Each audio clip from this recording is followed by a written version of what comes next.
지금 반국가 세력들 하는 짓거리를 보면 마치 그물에 걸린 물고기들이 펄떡대는 꼴과 너무 흡사합니다. 그물 안에서 살려고 발버둥 치지만 결국 조여오는 그물에 갇힌 물고기들은 어부의 몫인 겁니다.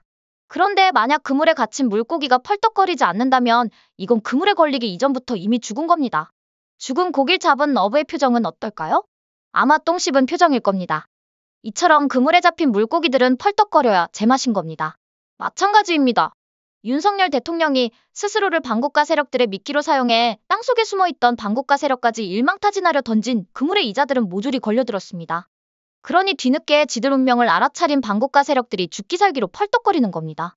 그런데 어쩌죠? 이자들이 억수로 운도 없는 게 전에 문재인이가 같은 방법으로 대통령이 되면서 싸제킨 똥이 이자들의 발목을 잡습니다. 아니죠. 처음부터 이자들의 계획이 실현 가능성이 없단 걸 증명하는 차단막이 돼버린 겁니다. 그 쉬운 예가 헌법재판관 임용에 관해 박근혜 대통령 탄핵 당시 어땠습니까? 이자들이 권한대행이 할 일이 아니라고 막아섰습니다. 지금 같은 상황입니다. 이자들이 막아섰던 권한대행의 헌법재판관 임명에 관한 업무가 이자들의 족쇄가 된 겁니다. 그렇다면 지금 남아있는 6명 전원이 찬성표를 던져야 탄핵이 인용된다고 합니다. 과거 박근혜 대통령 탄핵 당시엔 박근혜 대통령이 임명한 인간도 탄핵을 찬성하는 후레자식 같은 짓거리를 범했습니다. 이거 생각하니까 겁나 열받습니다. 이번 사태 정리되면 당시 탄핵 찬성했던 인간들 모조리 법의 심판대에 세워야 하지 않을까요?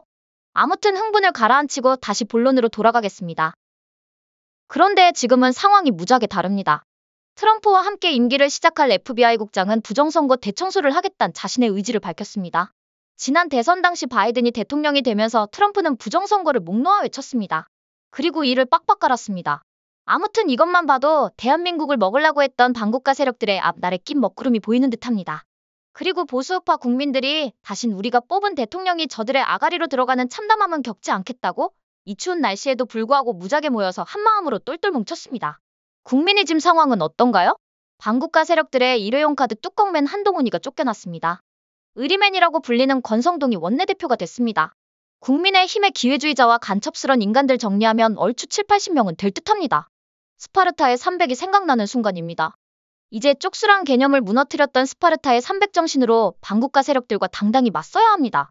스파르타 300의 용사에겐 난공불락의 지형이 있었다면 국민의힘 7, 80명의 의원에겐 자유의 가치 아래 함께하는 서방자유 진영이 있습니다.